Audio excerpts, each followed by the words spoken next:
Welcome to our series on the future of capitalism.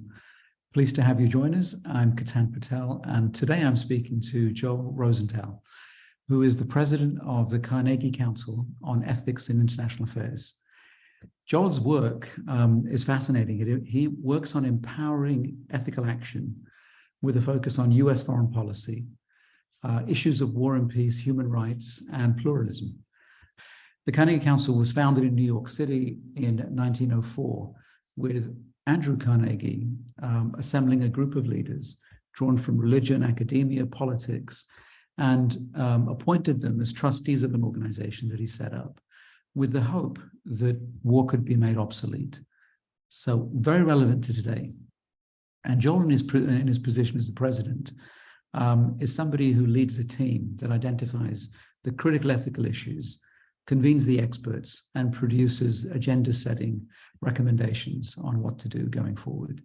He's written many papers and a book called Righteous Realists, where he looks at the political realists who shaped post-World War II America, which include George Kennan, that would be famous to most of us in the world, understanding the Cold War. Today, we'll talk with Joel about capitalism, an inclusive form of capitalism, the role of capitalists. We'll draw also parallels between the colonial times and today's times. We'll look at the ethics of capitalism and what it takes for capitalism to survive in a complicated world where there are many issues. We'll touch on capitalism's relationship to geopolitics between America, particularly, and China. Welcome, Joel. Great to have you join us. Thank you very much for your time. Thank you, Ketan. It's a pleasure to be with you. John, I'm going to kick straight into asking you to first describe the role you have at Carnegie Council and explain the significance of this organization as you see it. Thank you, Ketan. Yes, the Carnegie Council for Ethics in International Affairs is a 108-year-old institution. And the history is important. If you think back 108 years ago, the year 1914, the year of our founding, just on the eve of World War I, and that's significant. Andrew Carnegie could see the war coming. He wanted to do something about it. And he founded our institution specifically around two essential values, which goes to the ethics in our name. The value of democracy itself and the idea of responsible internationalism. He could see the world beginning to fall apart. And he had some very strong ideas about what should be done about that. And that was what we all now probably take for granted, the idea of international law and organization, what we would now think of as the UN structure and the UN agencies. This was all notional at the time. And Carnegie wanted to be a genuine catalyst for practical action to rally the world around what we would consider now just responsible internationals. Joel, interesting, because here we are at a time of war again. Right. And a time of enormous disruption economically too. What do you see as the biggest challenges facing the world today? Yeah, again, going back to that moment, that's why I started with it. It's very similar to the world of 1914, 1915. You have this rise of nationalism, and you have this sort of fragmentation. It's precisely a moment where we should be thinking about perhaps integration. So we have global scale problems that I think everybody would agree are objectively true, and the biggest challenges we have: climate, war, refugees, emerging technologies. Oh, by the way, a pandemic that's global, simultaneous. So we have these global scale problems, and just at this moment where we can all see them as global in scale and requiring international cooperation to have some reasonable response. Where's the politics going? It's going exactly the other way. We see this fragmentation. And John, does that make for you the world much more dangerous? I assume it does. But what challenges does that throw up in terms of the peace and security of the world itself? Yeah, very much so. And so it's very challenging for all of us to think about where do we create this sort of rally point for international cooperation around any of those issues that I laid out for you. And all of them are just, again, almost overwhelming to think about.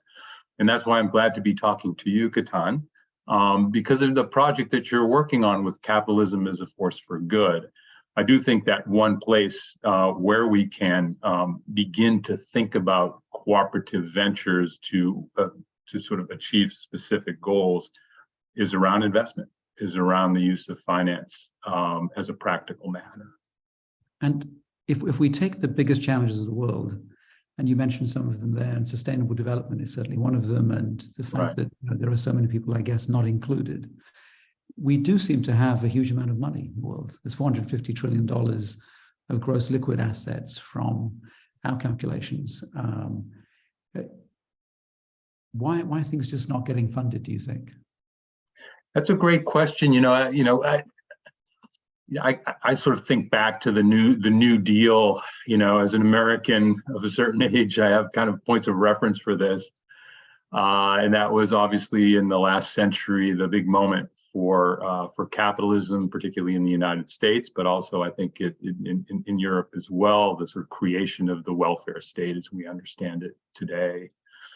I have a very conventional reading of it. I suppose that the idea was that the New Dealers, in a way, saved capitalism.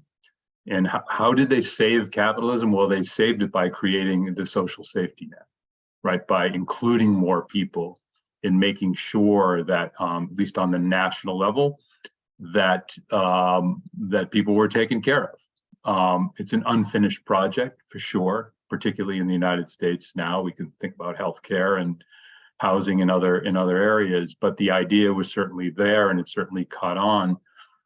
When you get to the end of World War II, what the sort of post-World War II world would look like.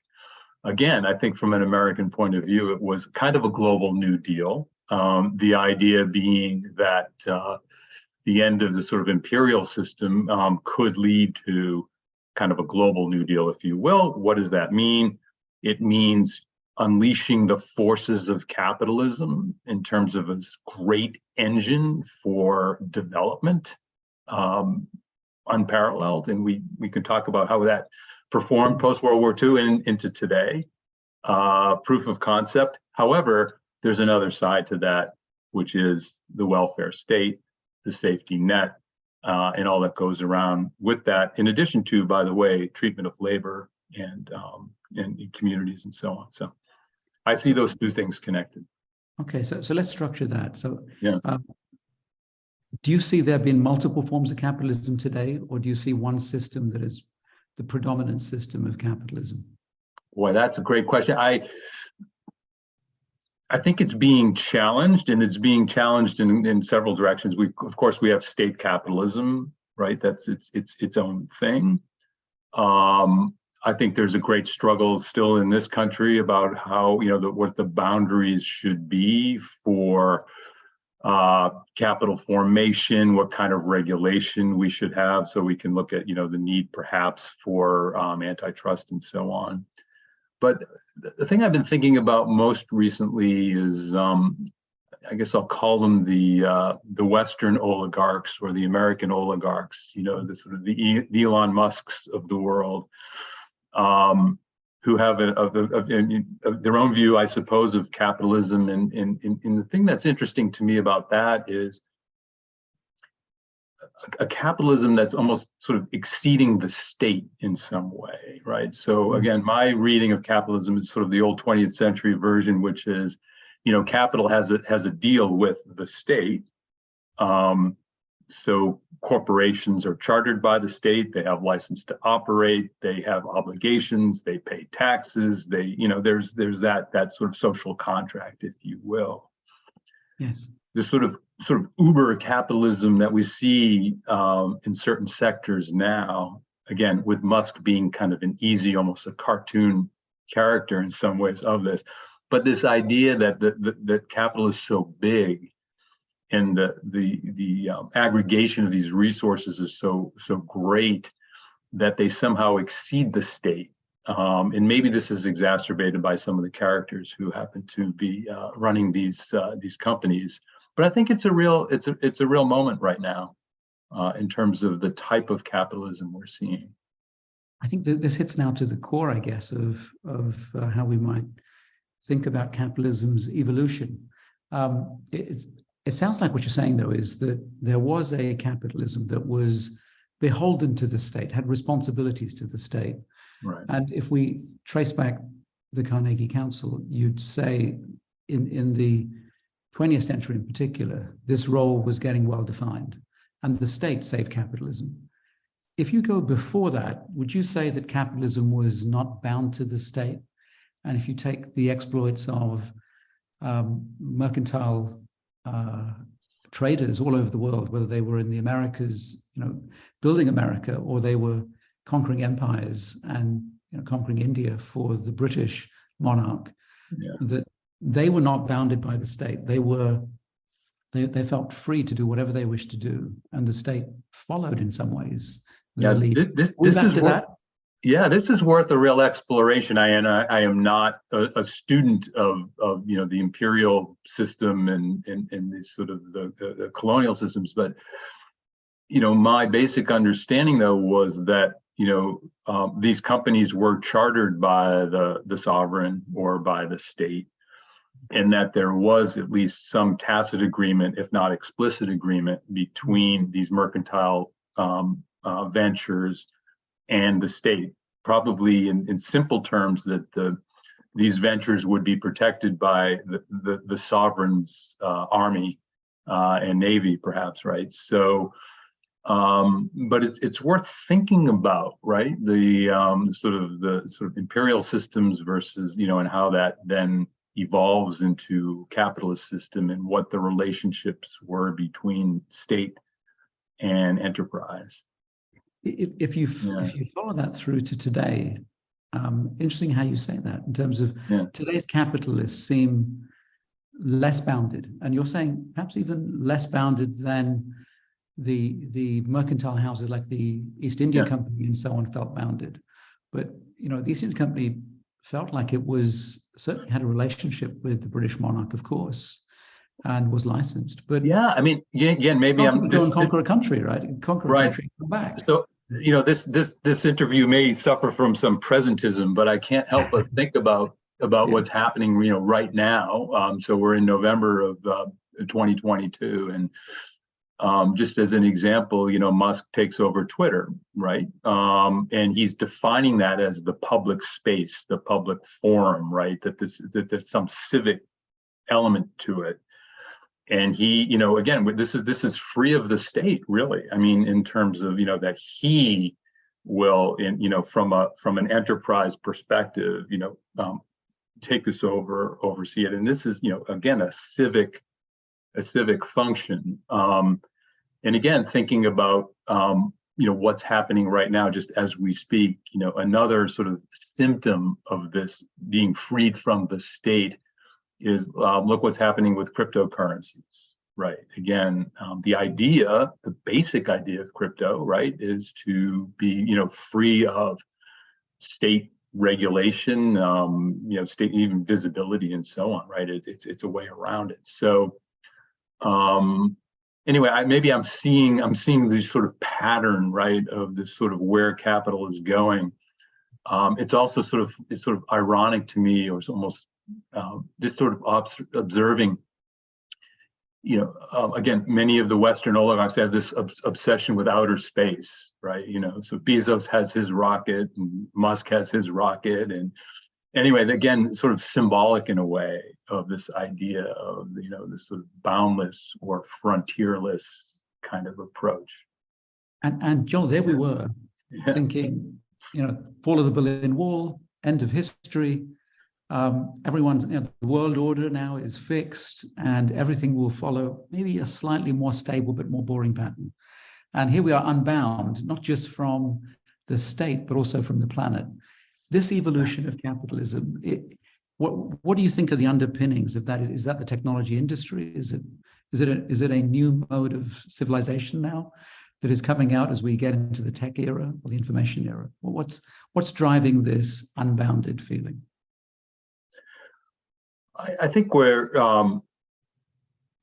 partly it's just the fragmentation of our civic culture, and so there's a sense of a lack of perhaps responsibility, or lack of everyone's thinking about rights but not responsibilities. I think that's we see some of this.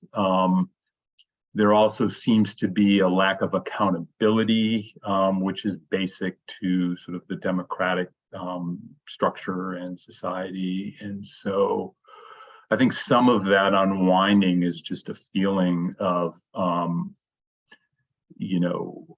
this sort of lack of accountability. Where do we go with this? And perhaps, I don't know, but that could be part of the rise of the sort of illiberal moment that we're in. In addition to, perhaps more concerning is this sort of this sense of ethno-nationalism, or return to tribe, as the kind of response to what we're seeing. And this is clearly global. This is not something that's just in the United States. We see this all around the world, this sort of reversion to an ethno-nationalism. And in terms of ethics, I do see a big struggle in the moment that we're in right now. There are those of us who believe deeply in a principle of pluralism, and in a global citizenship that's based on an idea of pluralism. We can talk about what that means, but it's a plural society, versus those who just see the world differently, or have different preference for an ethno-nationalist kind of arrangement. And I think that explains a big part of what we see going on right now. Joel, there's an interesting tension in that. So on the one hand, it seems like a time where entrepreneurs can create trillion-dollar businesses. And we're seeing a number of them get to that trillion-dollar number. And so it's almost unbounded value growth from private personal enterprise, bigger than the state, as you say, unbound by the state. And at the same time, the state is independently of that movement towards this value creation, starting to fragment and hold on tight to an identity that is perhaps a historic identity. Mm-hmm. These are two very different forces. Both, as somebody who is a renowned expert in the field of ethics, what's going on in the ethical grounds here for both of these? For the capitalism that is unbounded, and for the state that is very clearly defining who us are, and protecting that interest.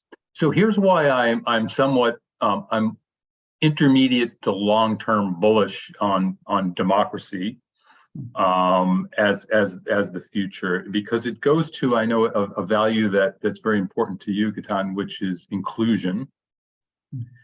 And I believe over the long term, democracies will prevail and become stronger because they're based on inclusion. And when I say inclusion, and this is in the political sense, but also in the economic sense as well, I think that societies that don't have that kind of inclusive sort of buy-in, if you will, and not just assigned, as it might be from an authoritarian state, but perhaps from the sort of, I'm thinking more like from the ground up, if you will, a sense of buy-in from citizens who feel like that they have voice and that they have the ability to transact in the market, that these states, these societies will be healthier and more sustainable over time than the more sort of either ethno-nationalist or autocratic states that are certainly more sort of vertical in their structure. And so, Joel, are you saying we're perhaps in a transition towards something which stabilizes? So it might be a messy transition right now, but it's a transition. Is that the explanation of the lack of inclusion or the fragmentation that you're seeing now?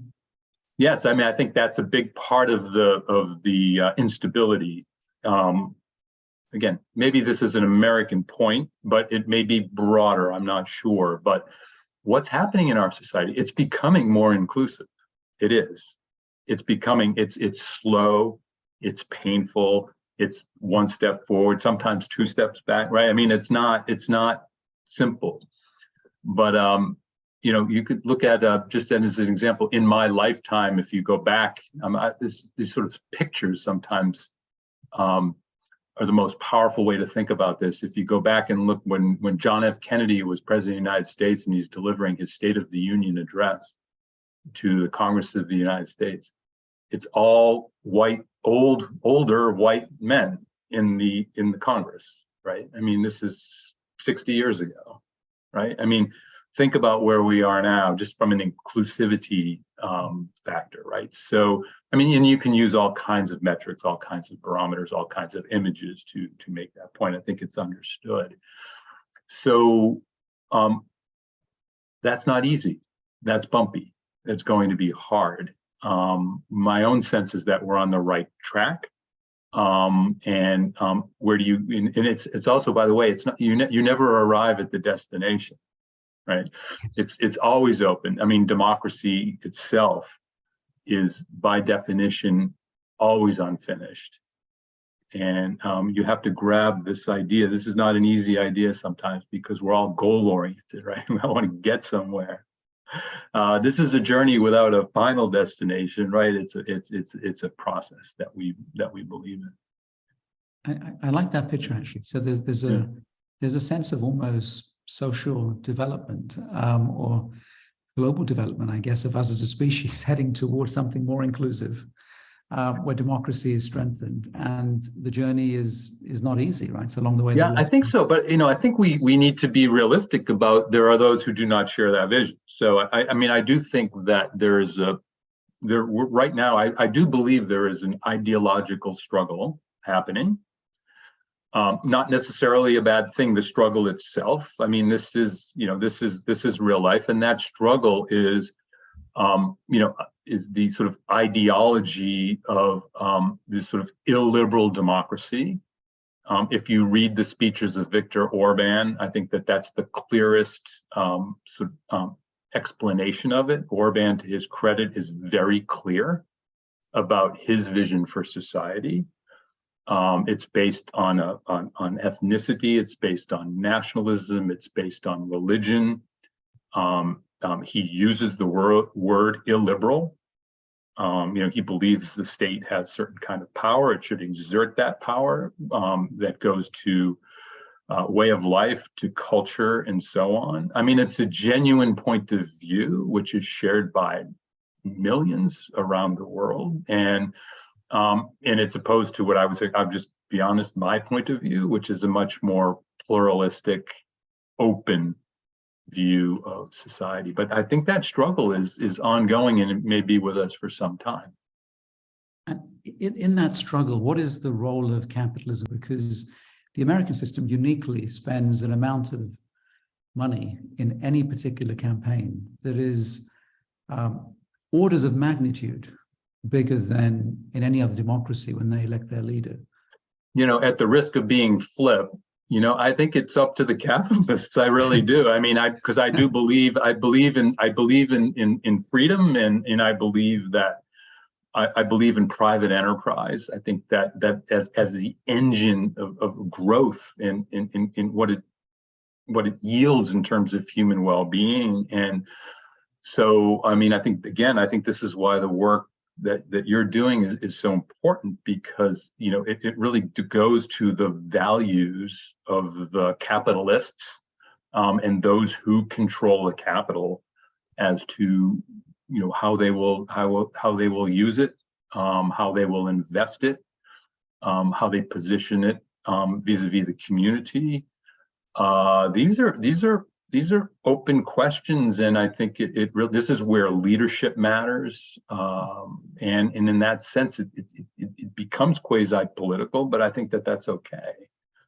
So and I think actually the trends are positive. Yeah. Joel, you have a very interesting position in terms of the flow of information that goes through the council. You mentioned earlier that not just capitalism, but the capitalists of today are interesting in terms of their aspirations and how unbound they are. That clearly has lots of positives, because, and we can see the positives in the innovation that's followed in any mission to Mars, getting the rockets back so they can be reused, putting networks of satellites for communication and using those to link people all across the world, and in e-commerce and so on and so on. We see lots of positives. What are the threats? What are the worries and concerns? Some of them are quite familiar to us as we sit here today. What's happening in Europe, and I'm thinking of the war in Ukraine. We live in a world with nuclear weapons. We should never forget it. Well, that's a solvable problem, I think, but it's going to require incredible, fortitude, political will, political capital, if you will. Again, this goes right back to the founding of Carnegie Council, that we have the ability to destroy the world, the weapons that we have, and we go into these sort of pointless conflicts. Another area is the sort of human relationship to the natural world, the discovery of DNA, and the ability to manipulate life, whether it's plants or animals or human beings. I think we're just now becoming aware of this power to literally remake life on Earth. And this is something from an ethics perspective that I think is going to require serious thinking and serious organizing around what kind of world we want to see in terms of our abilities to use that science and that technology, and in which directions it will go. It's related to the climate issue in some way. Human dominion over the natural world. We need to think hard about that. And then the last point I would just mention here is the emerging technologies generally. I mean, things are going so quickly, whether it's artificial intelligence or nanotechnology, these kinds of technologies. They have the ability to make life better for millions of people, tens of millions of people, or I guess billions of people. We just reached 8 billion on the planet, right? So these technologies can be used in ways that will serve human well-being, or they could be used in ways that will worsen the inequalities that we see in the world, and that's another really big mega trend that we need to address. The scenario you painted so far is that there was a need to save capitalism at one point in major crises, and we're at that crisis point today. We have almost heroic capitalists, at least in their self-perception, unbounded by the need to serve a state, but to serve perhaps their own missions and dreams, and doing that very successfully too. And then a system of capital which intersects with the political system, but that can be a positive thing. But you also point to the risks of a much more narrow, ethnocentric view of the world, which is emerging everywhere. So there are risks popping up all the time while this is happening. And yet technologically, we have reached the point where we can create life. And we're on that brink of therefore changing. Almost everything is changing from how you've described it. Now, is there, you think you're positive though, but where it's all headed, are you really that positive? Or do you think the risks are such that they're almost too difficult to manage, given the power of the state versus entrepreneurs? So this is why I think the democracy point is so important, because I remain optimistic as long as we have the power of self-correction. Right? I do believe that, and this goes to the inclusivity point, that if every person is recognized as a human agent with dignity and rights, and has the opportunity to participate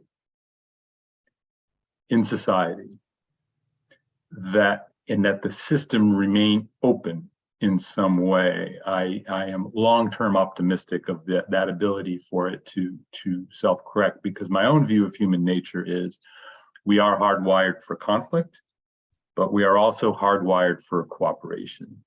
And this goes back and forth.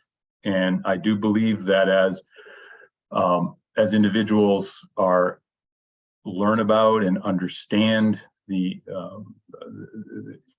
sort of their enlightened self-interests, to cooperate around these threats, that correction happens. So that's why I think that the biggest threat that we face right now is the sort of the autocratic threat, if you will, the notion of living in a closed society, whether it's an illiberal democracy or just a full-on autocratic state. To me, that's the biggest threat that we face right now. What does it do that is so threatening? Well, because it denies the people the opportunity to correct, right? Yeah. Churchill, one of my favorite quotes of Churchill was he said about the Americans, he says, the Americans always do the right thing after they've tried everything else. But it makes that point of the ability to self-correct. And that's why, again, speaking to the moment that we're in now, why these recent elections were so important, because we actually had election deniers, on the ballot. And to me, this was the ultimate red line, that once the people are denied their voice, this is the beginning of an unwinding. So,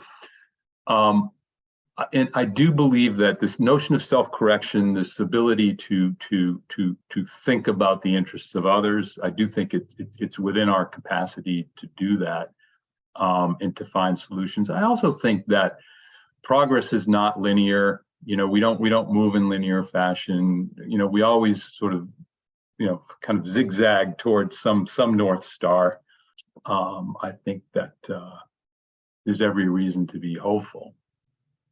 Do you believe that capitalism as a system is sufficiently adaptive to deliver to this very interesting unified kind of agenda that might emerge for humanity? I think it depends on the relation to the state. I really do. I don't think that, again, unbounded or just looked at as a system of sort of, private enterprise. I do worry about where the norms, the standards, the responsibilities, again, without some countervailing power that I can only really imagine as the state, unbounded from the state, I worry. And you do believe it is getting more and more unbounded by the state at a certain level. Is that correct? I do. Yeah, I do. And it's interesting because at Carnegie Council, I'm the sort of the beneficiary, if you will, and the steward of an endowment that is a gesture of philanthropy by one of the great capitalists of all time. 19th century, early 20th century was American philanthropy, right? And so the capitalists were trying to give money back to society through this new mechanism called philanthropy. And while I think that that's an important part of the story, and it should continue to be part of the story, and it's inspiring in many ways to see what's happened, it's not sufficient in and of itself. If the capitalists stay unbounded, and let's assume that there's no reason they'd want to be bounded, right? So they continue to stay unbounded. Yeah. And that's very fulfilling, of course, in terms of innovation and the ability to do extraordinary things. Do we need a New Deal to take care of society? I think that's a good way to put it, Katana. A New Deal, but maybe it's a lack of imagination on my part. But the New Deal should be pretty much the old deal. I mean, I think that the elements are there, right? What was the New Deal? It went to education, it went to infrastructure, it went to basic things, right, like housing and fair labor, et cetera, et cetera. So it's not as if, in my own mind, that we need to really sort of imagine something that we haven't seen before. I mean, I think that the elements are there, but it is a matter of political will and leadership to get there. If I take a global view of the Yeah. capitalists, and American capitalists seem the most unbounded capitalists, and here we are in a battle perhaps between America and China. And China's capitalists seem like they've got increasingly more bound by their state. Yeah. Is their system likely to succeed? Are these both extremes that are not successful, or do you think the American model is good for America at this juncture when its primary geopolitical rival has taken a course to bound its enterprise? Yeah, from what I know of the Chinese model, though, I think one of the weaknesses is the sort of lack of accountability, lack of transparency, lack of accountability, which I think is corrosive over time. I'm not sure it's as robust and sustainable as the more open, transparent, more accountable model that you see in the United States and in the West. Although, it's interesting too. You would know more about this than I would, but the American model in and of itself, I think sometimes capitalists don't fully account for the state support that enables their ventures, right?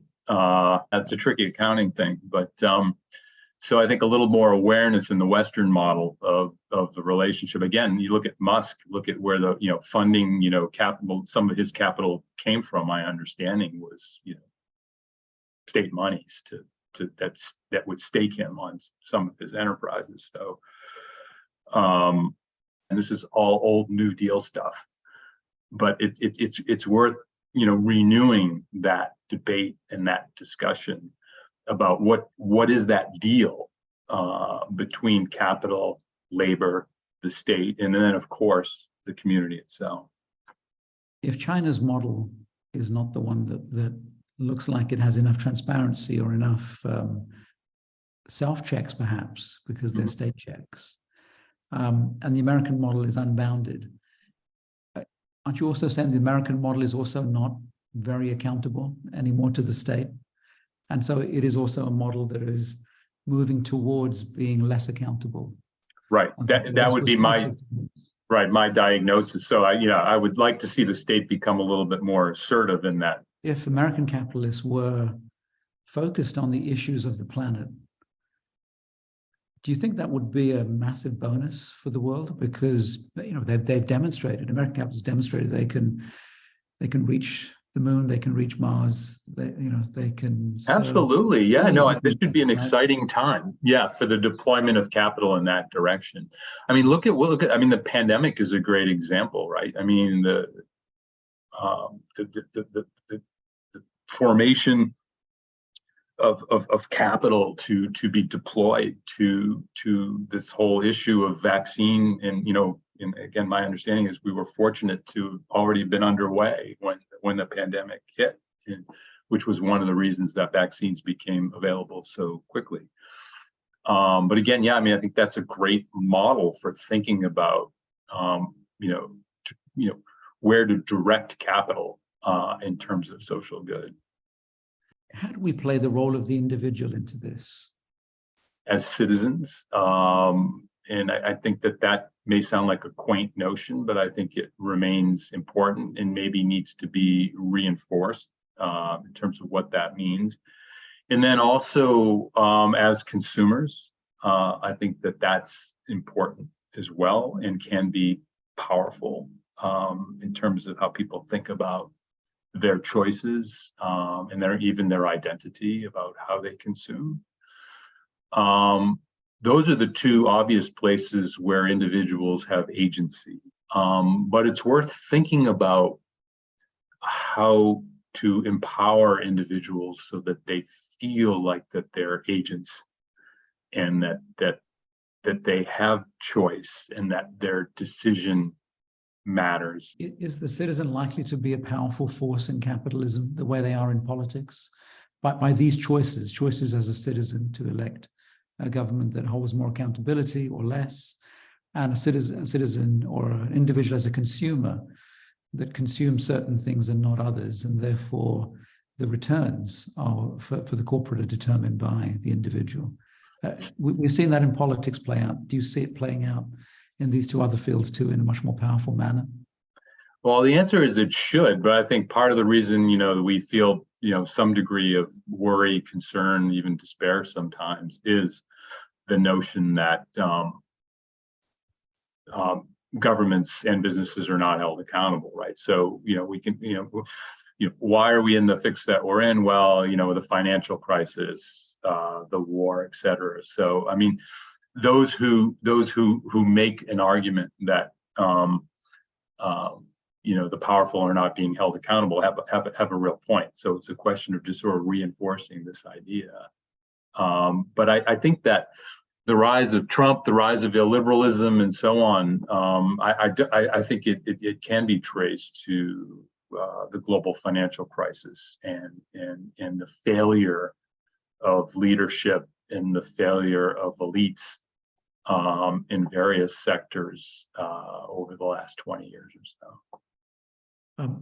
Joel, as we get to the end of this, I wanted to just put it together, and we had you for 20, 25 minutes to have this dialogue. So if I put it together and say, if you step back and you've, in your time, seeing the sweep of history and the institutional knowledge that the Carnegie Council has, where do you see capitalism going? What is the evolution in the future of capitalism that supports the democracy and the growth of democracy and inclusion as you described it? What does it do and look like? Yeah, I think we're on the right track. Corporations, while they are about profit, the profit motive, return on investment, and so on, that's insufficient, and that we need to think about connecting this means to some greater end. And I think the awareness that we have about the planet and the challenges that we have, very well expressed in the SDGs. I think the possibilities of marrying the power of capital, to these broader ends is very real and should be exciting, right? It should be positive. And I hope as a younger generation, sort of comes into power, that they feel that the possibilities to accomplish these ends, and they don't feel as if it should be just about either maintaining or putting out fires or responding to threats. I think this should be a moment, a proactive moment, whether it's about climate, poverty, inclusion. The opportunities are there. The capital is there. It's just a question now of leadership and will to move. Thank you, Joel. Thank you very much for taking the time to talk to us about this important topic. My pleasure.